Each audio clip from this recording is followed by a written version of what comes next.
Suppose we have two functions of x, which we will call u and v. If we want to find the derivative of their product with respect to x, we write d over dx parenthesis uv equals u times dv over dx plus v times du over dx. This is familiar ground.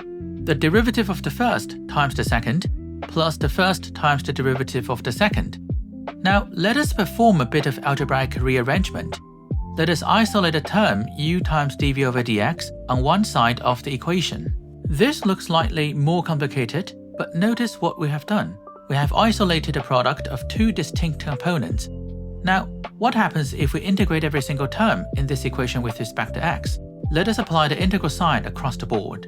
Look closely at the first term on the right-hand side, the integral of the derivative of uv. Here, the fundamental theorem of calculus does its work. The integral and derivative effectively undo one another. They dissolve, leaving us with just the product uv. So, if we simplify that term, we arrive at a core formula. This is it. This is the integration by parts formula. It is not an arbitrary rule handed down from above. It is quite literally the product rule, just viewed through the inverted lens of integration. The formula itself is elegant, but using it requires a bit of strategy. We are replacing one difficult integral, which is the integration of u dv, with a completely different integral, which is the integration of v du. The entire goal of this exercise is to ensure that the second integral is easier to solve than the first. If we choose our components poorly, we make the problem worse, not better. So how do we choose which part is u and which part is dv? A reliable compass is the LIATE rule, a simple hierarchy that tells us what to prioritize as our u. L is logarithmic functions, I inverse trigonometric functions, A stands for algebraic functions, T trigonometric functions, and E exponential functions. Let us see this in action with a classic problem.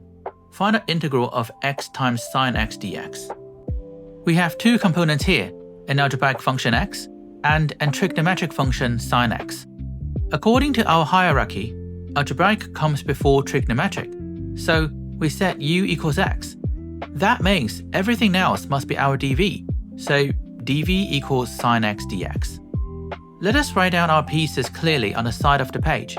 This keeps our thinking structured. To find du, we differentiate u, which is equal to dx. To find v, we integrate dv. The integral of sine x is simply negative cosine x. Now, we just assemble the puzzle using our formula uv minus the integral of v du. Notice what happened to that second integral. It went from a complex product x sine x to a simple term, just the integral of cosine x. This is the exact moment the strategy pays off. We know that the integral of cosine x is simply sine x, so our final answer emerges cleanly. Sometimes, however, the problem hides its true nature. Consider a deceptively simple expression, the integral of natural log x dx. At first glance, this doesn't look like a product at all. There is only one function here. But we can employ a classic mathematical trick.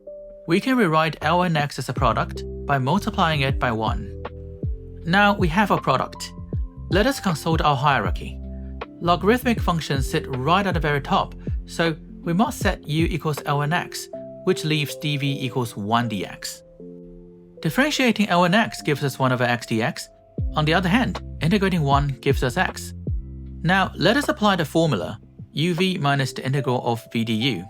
The x and the 1 over x perfectly cancel out, leaving us with the simplest possible integral, the integral of 1, which is just equal to x. What looked like an intractable problem yields completely once you understand the underlying structure. Integration by parts isn't just a trick. It is an extension of the rules of differentiation you already know.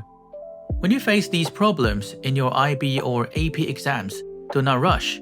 Write down every component, choose your u wisely, and let the algebra do the work for you.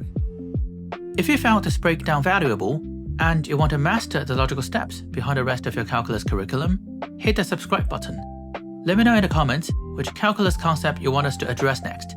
Thank you for watching, and I'll see you in the next one. Bye.